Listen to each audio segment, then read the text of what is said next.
Hi, this is Len Furman, and welcome to Samuel Adler, Part 3, World War II, 1942 to 1945.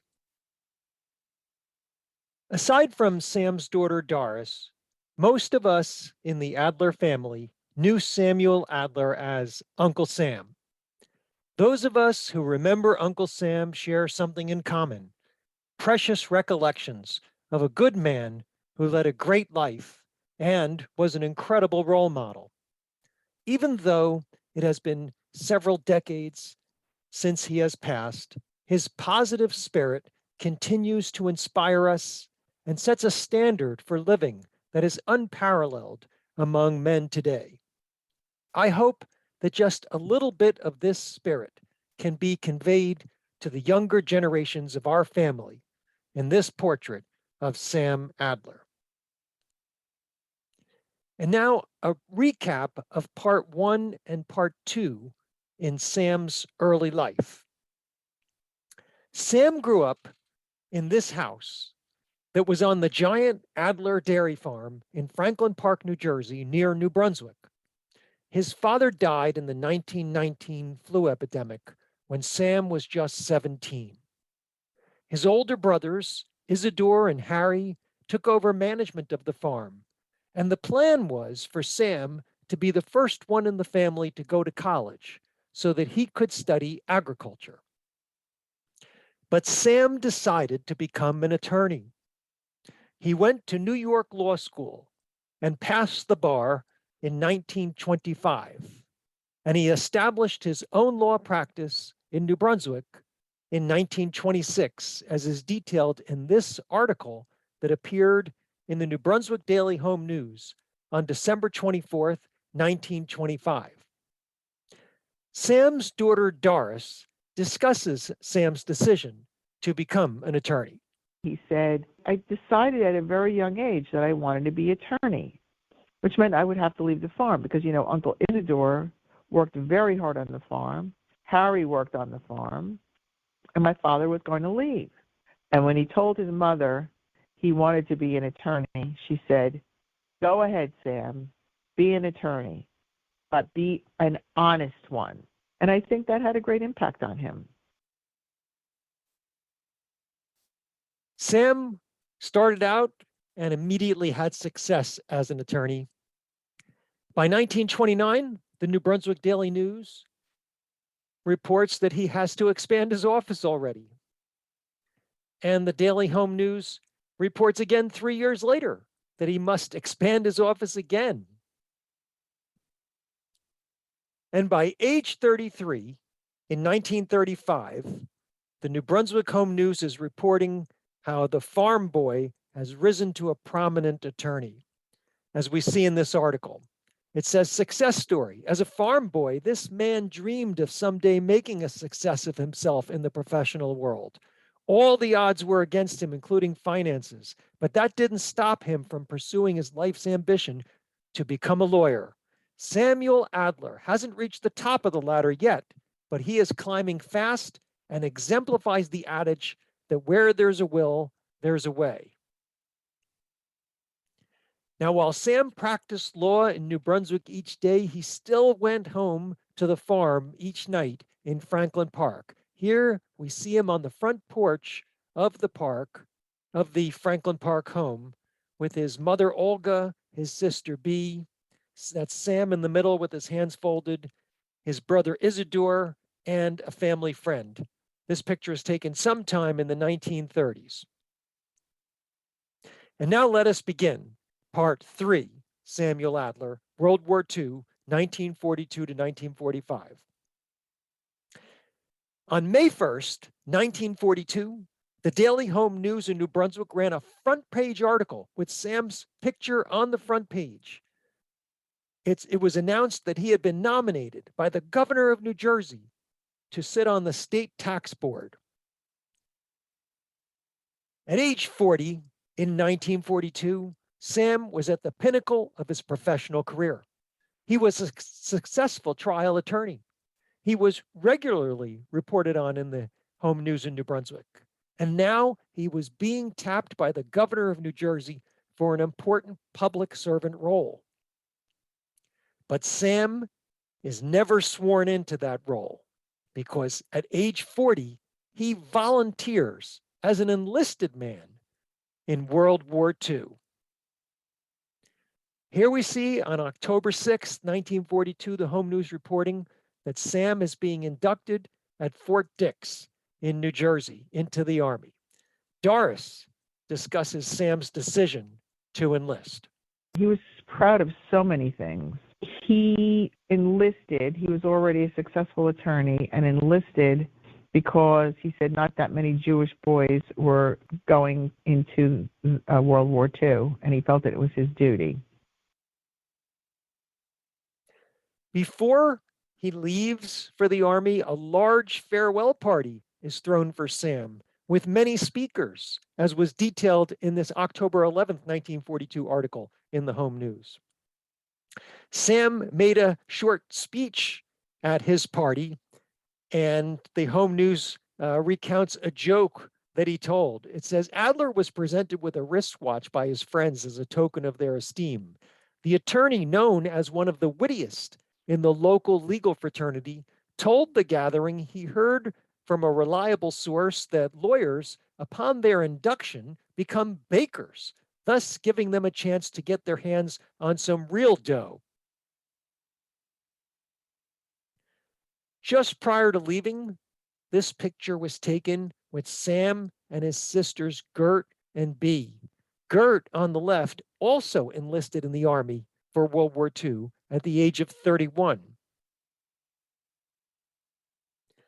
This December 6th, 1942 article reports that Sam is now stationed at Davis-Monthan Field in Tucson, Arizona, according to word received by his sister, Mrs. Jules Furman. Mrs. Jules Furman is Sam's older sister, Estelle, who married Julius Furman in 1929. Mrs. Jules Furman is also my grandmother, Estelle. And this is a picture of Davis-Monthan Airfield in Tucson, Arizona, taken in 1942 while Sam was there. As you can see, it's right in the middle of the Arizona desert. Now, here's a little history of Davis-Monthan Field. It was dedicated in 1927 by Charles Lindbergh. That's Charles Lindbergh on the far right of the picture. And it's still in operation today. During World War II, it served as an operational training base for B-18, B-24, and B-29 aircraft. Sam was in the 19th Bombardment Group at Davis-Monthan Field in Tucson, Arizona. And this is a picture of the 19th Bomber Group. That blue circle is where Sam is in the picture. And let's blow that up a little bit further. So there is a picture of Sam, proudly a member of the 19th Bombardment Group in Tucson, Arizona. And Doris discusses how proud Sam was to be part of the 19th. And he was a member. I still have his ring. I couldn't give that away. And a belt from that bomb group. And he was so proud. He was so proud of being that. Now, prior to Sam joining the 19th Bombardment Group, they were already being celebrated as the nation's greatest air fighting unit, as we see here several articles from earlier in 1942 celebrating the year that they had in the Pacific, fighting in the Pacific War against the Japanese and being celebrated as the nation's greatest air fighting unit. So Sam joins the 19th Bombardment Group after they've come home and are taking a well-deserved rest. And for all of 1943 and into early 1944, the 19th Bombardment Group served as a replacement training unit and was stationed at Davis-Monthan Field in Tucson, Arizona. But on April 1st, 1944, the 19th was moved to the Great Bend Army Airfield in Kansas and began working with the new B-29 Super Fortresses, as they were called. Now, this is significant because the B-29 was a state-of-the-art bomber that actually cost more to develop than the Manhattan Project that developed the atomic bomb. It cost $3 billion to develop the B-29. It only cost $2 billion to develop the atomic bomb.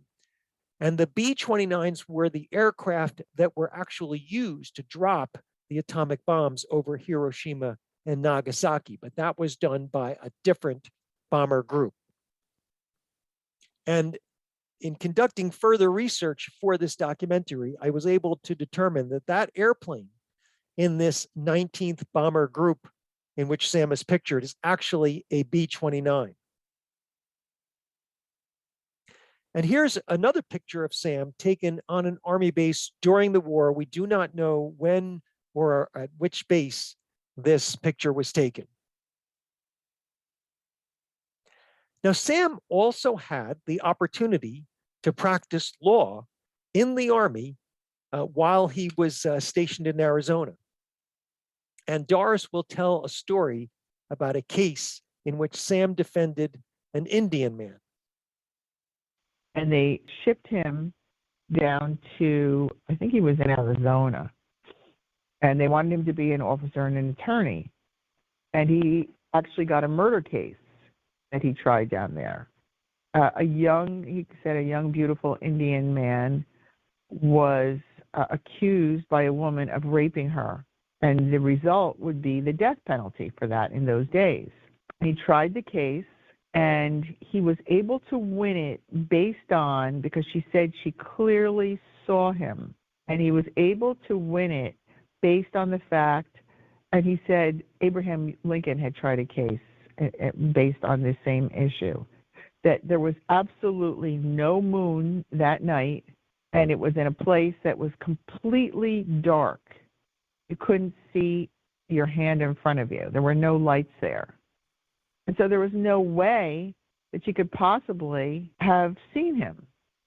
So she was a liar, and he proved that. So he was very, very proud of that.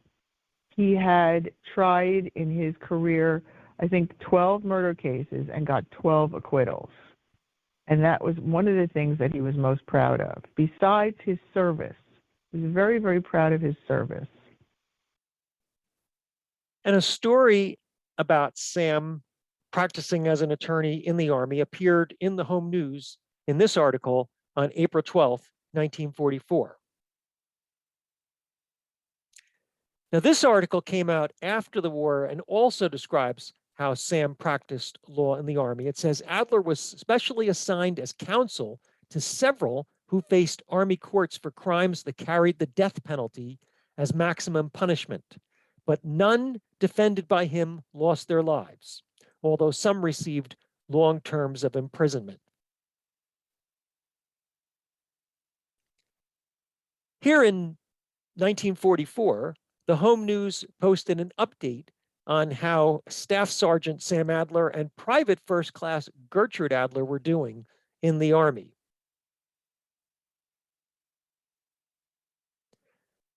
And then in October of 1944, the Home News reported on a vacation that Sam took. Unlike the ones in the 1930s that we saw in part 2, where Sam was going to various parts of the United States, this time the vacation was a trip home from the Army before he was leaving for Guam.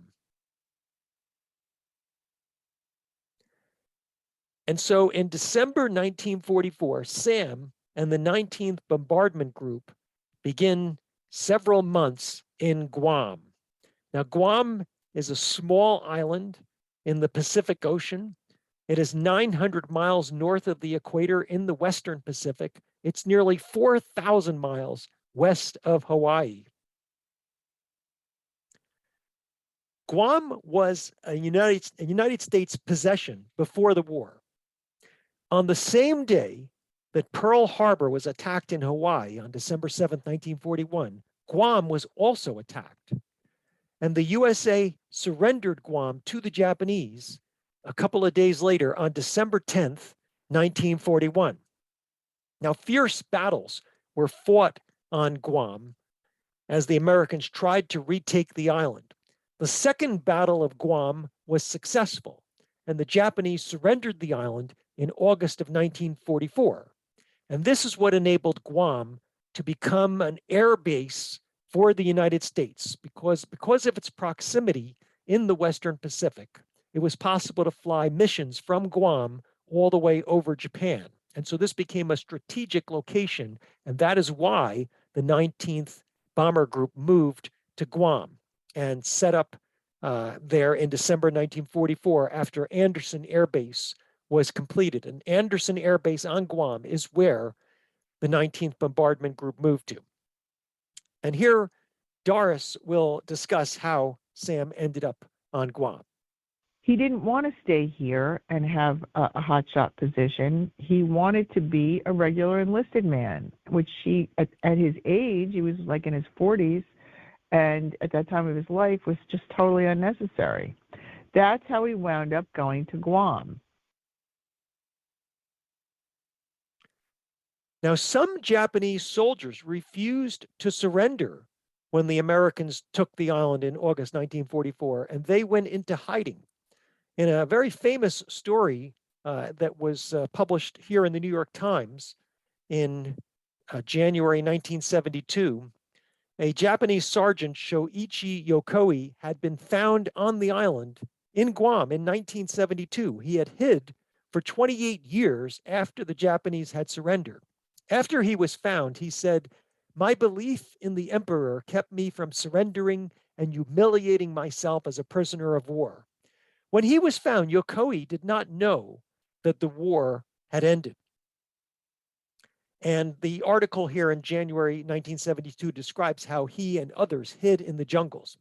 In fact, it had been known that when the war ended in 1945, the Americans at that time had rounded up over 1,000 Japanese soldiers that had been in hiding on the island while Sam was there. Now, the 19th Bombardment Group, they flew many missions over Japan. They were involved in a major assault on Tokyo on February 25th, 1945. This particular raid supported the invasion of Iwo Jima. And on the night of March 9th, 1945, they took part in raids to support the landings on Okinawa. In total, the 19th Bombardment Group flew 65 raids over Japan in 1945. Here we see a picture of B-29 superfortresses from the 19th Bombardment Group flying past Mount Fuji on a mission over Japan in 1945. And there is actually a Facebook page for the 19th Bombardment Group that has many photos from the group's days in Guam. Unfortunately, I have not been able to find one photo that has Sam in it. Now, did Sam fly on missions? Doris thought his duties were limited to the airbase at Guam, as she will describe here. Now, did he go up in bombers? No. I think what he really did most of the time was he was a radio announcer. Like, "Good morning, Guam." Well, he was quick-witted, and he loved to make people happy, and he would give people all the news and, and put smiles on everybody's face because it was rotten there. But he was a member of the bomb group, and these guys were risking their lives every day. So he was just trying to make their lives, better. And according to the citation, I still remember the verbiage. He was an inspiration and was a leader of young men there. This article in the Home News from September 23, 1945, after Sam came home, also corroborated what Doris was saying. The last 7 months of his Army career were spent in Guam, where his nightly news broadcasts to his buddies were often interrupted by shots from the jungles. However, this article that ran in the newspaper right after Sam came home indicated that he had participated in raids, as the headline says, Park resident, meaning Franklin Park resident, veteran of B-29 raids, will return to practice.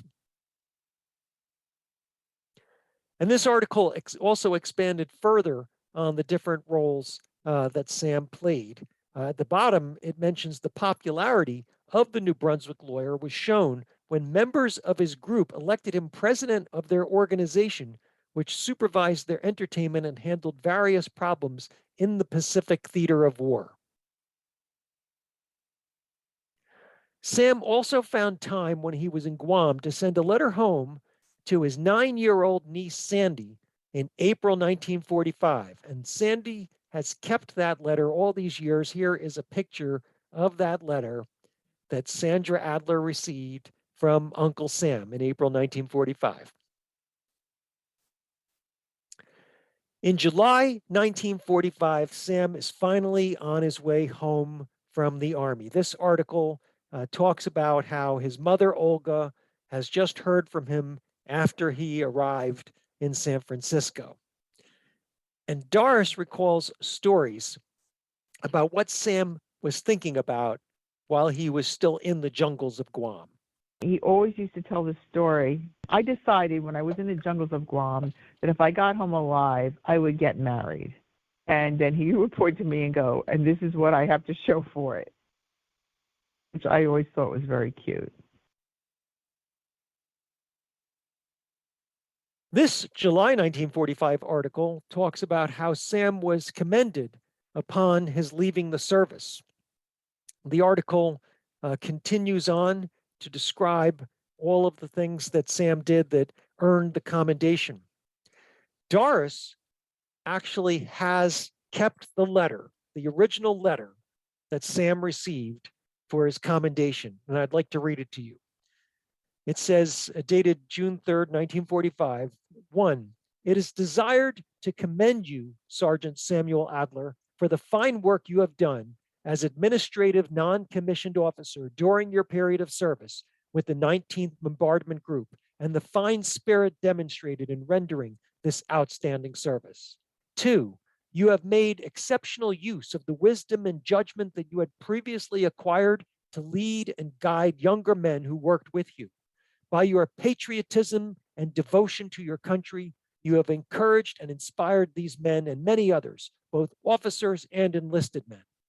3, your willingness and desire to serve your country for so long a period, enduring hardships far beyond those expected of a man your age and physical status, makes me proud to have had you serve under me and with me, and makes me wish to say of you and your performance of duty, well done. Signed, John A. Roberts, Colonel, Air Corps Command.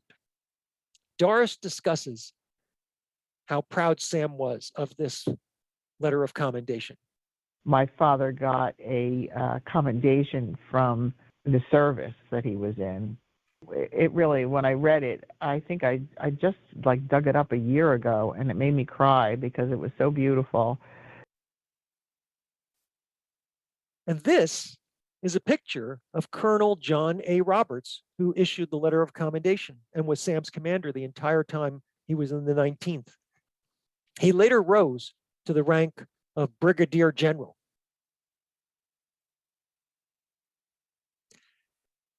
And so Sam's military career comes to an end.